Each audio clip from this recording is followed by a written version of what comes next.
क्या वचन सुनाते हैं संत जन कि भाई जैसे कपड़ा मैला हो जाता है,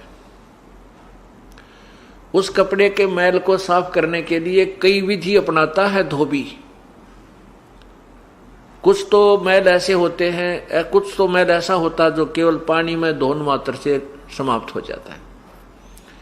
कुछ ऐसा मैल होता है उसको साबुन ही लगा करके नष्ट किया जा सकता है। कुछ ऐसे दाग होते हैं जो ड्राई क्लीन से होते हैं। ठीक इसी प्रकार हमारी आत्मा जो अंतःकरण रूपी कपड़ा बहुत युगों से मैला हो चुका है, इस मैल को यानी पाप कर्मों को नष्ट करने की विधि कई प्रकार की अपनानी पड़ेंगी।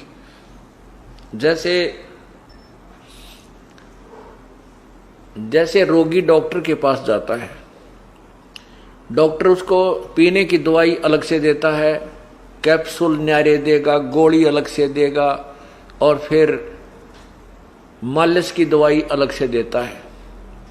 इन सभी औषधियों का प्रयोग करके स्वस्थ हुआ जाता है। इसी प्रकार इस हमारे को यह दीर्घ रोग लगा हुआ है जन्म और मृत्यु का।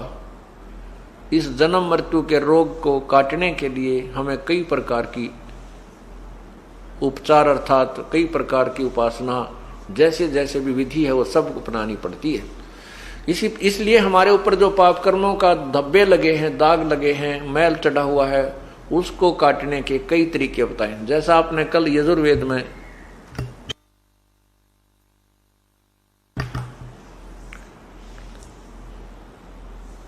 पढ़ा के दान देने वाले के पाप को परमात्मा नष्ट कर देता है। फिर भक्ति कर्म चाहे देवता करो, देव माने चाहे ऋषि करो चाहे भक्त करो, सभी के पापों को वो पूर्ण परमात्मा नष्ट करता है।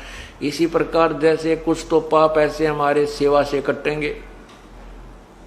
यहाँ सत्संग में आने से हम जितनी कुछ सेवा करेंगे, कोई जिसकी भी जैसी इच्छा है, जैसी भी उसका शरीर काम कर सकता है, नियत यार है मैं सेवा करूं।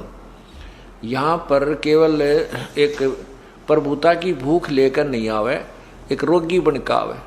जैसे डॉक्टर के पास रोगी कितना ही सेठ हो चाहे अफसर हो अधिकारी हो, जब उसको ये पता चल जाएगा कि तुझे कोई भयंकर बीमारी है और वो क्लियर नहीं हो पा रही है, उसके ट्रीटमेंट के लिए जो हॉस्पिटल में जाता है तो उस समय वो भूल जाता है तू कौन है, तू क्या है। वो अपने आप को एक रोगी समझता है और रोग कटाना उसका उद्देश्य होता है। डॉक्टर के पास उसके नखरे नहीं होते। जहाँ डॉक्टर कहता लेट जा वो लेट जाता है, वो कहता वहाँ जाइए रिपोर्ट लेकर वो चल पड़ता है, वहाँ बैठ जाइए वहाँ इंतजार करता है। इसी प्रकार हमने सत्संग में आकर के अपने आप को उस रोगी की तरह समझना चाहिए कि हमारे जन्म मृत्यु का दीर्घ रोग लगा हुआ है और गुरुजी वहाँ पर डॉक्टर होते हैं, उनके हर एक आज्ञा का पालन करना हमारा कर्तव्य बनता है। तो यहाँ पर आओगे तो सेवा करने की नीत हो। जैसे कोई कुछ भी काम चल रहा है, क्योंकि यहाँ पर कहीं शेड लग रहा है कि तो चिनाई हो रही है या कोई खाने पीने का व्यवस्था है या बस ये टाट बिछाने हैं, तो एक भक्त टाट बिछाने लग रहा है तो आपकी नीयत हो उठ कर मैं भी मदद करूं। अगर वो ज़्यादा हो जाते हैं, नीयत आपकी रहे कि मैं करूं।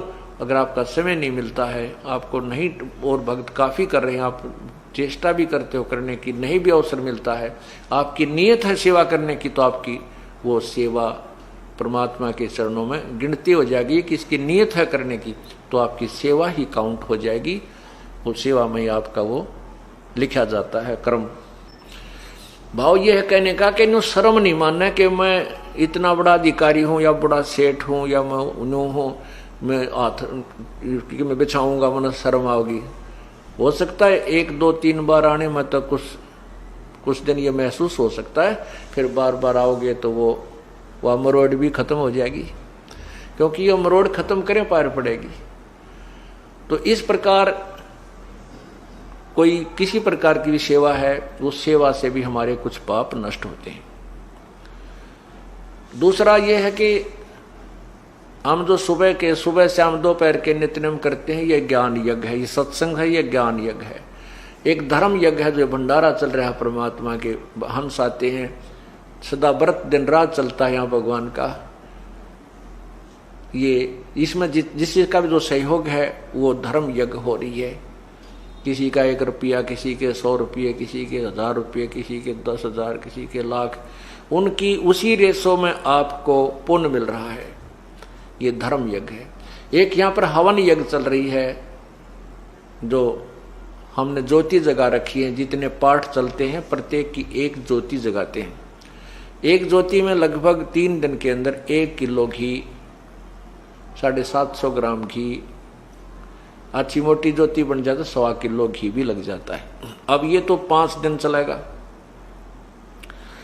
तो इस प्रकार ये हवन यज्ञ हो रहा है। इस 5 दिन के अंदर लगभग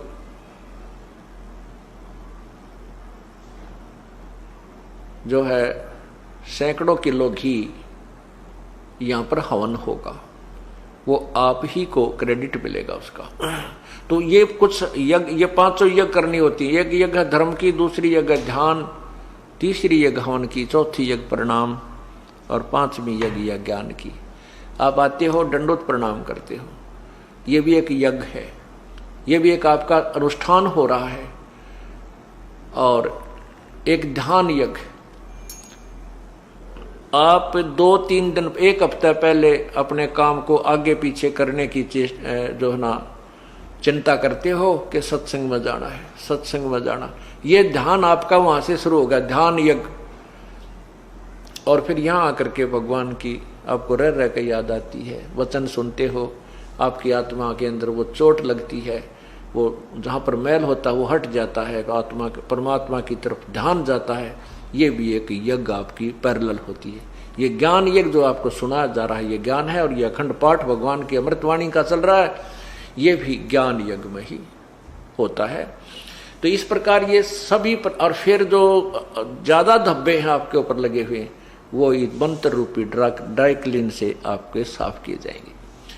जब ही सतनाम हृदय धरो, भयो पाप को नासे, मानो चिनगारी अग्नि की, पड़े पुराने घासे।